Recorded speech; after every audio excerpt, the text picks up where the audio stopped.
আমাদের বাড়ির খাওয়া দাওয়া সমস্ত কিছু বন্ধ, স্কুলের ছেলেরা করতে যেতে পারছে না।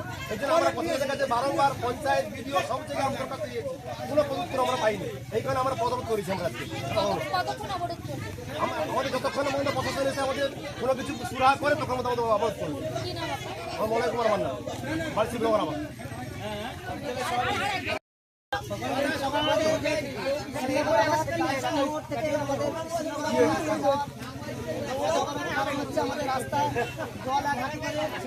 আমি কইলে হবে নি, ঘর বাড়ি করে বসে গেছে।